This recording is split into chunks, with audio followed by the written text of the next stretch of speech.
Thank you so much for joining us. I'm Ashley Evans. While both 2016 and 2017 were pedestrian years for hedge funds, stronger numbers came through in 2018.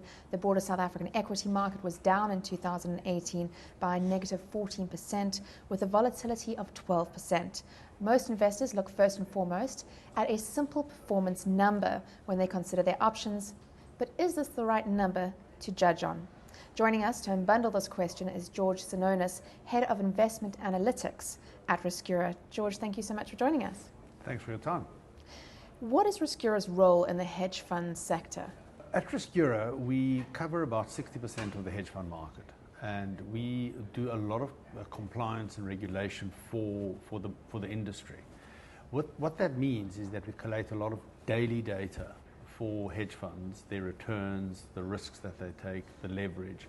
So we've managed to compile a nice map work of where the risk-return profile should be fitting for certain hedge funds. So the primary issue is that most investors look first and foremost at that performance number when they consider their options, but is this the best tactic? Well, performance is always the first thing that people go to. But what we've learned over time is it has to be risk adjusted because it's meaningless in isolation. So at Riskura, what we've done, we've managed to produce these risk adjusted numbers and reclassify the hedge funds that we monitor into various strategies. This allows the investors or the asset allocators to look at the underlying numbers and to classify, with the help of our data, where they're going to be investing, what type of risks they're going to be taking, and leverage that certain hedge funds take on. What is really important for us is to communicate to the industry that don't look at returns in isolation. They're misleading. Look at risk-adjusted returns and also the classification of the hedge funds, that are they doing what they're supposed to be doing, as they say, on the tin. So why is there a need for us to get clarity around hedge funds? We at Riskura have a common thread, and it's called care.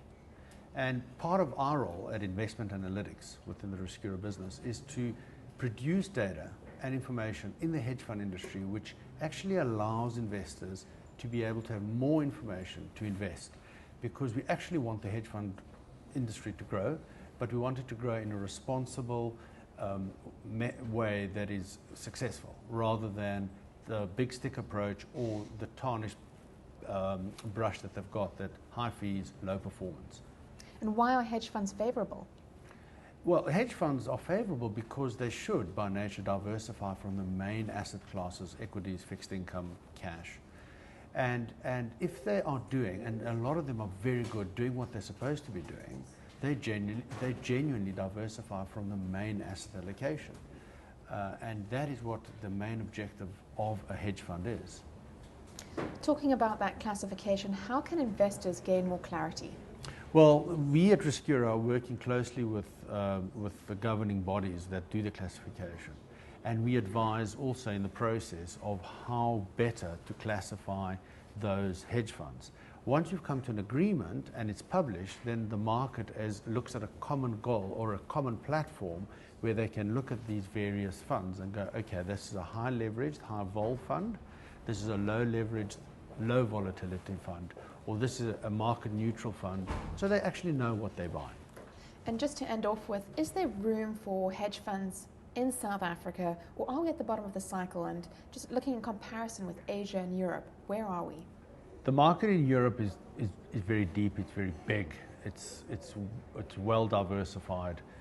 We're behind the curve. It's a smaller market here, and that's why the classification system is very important, to give clarity to investors, and I think we're definitely going there.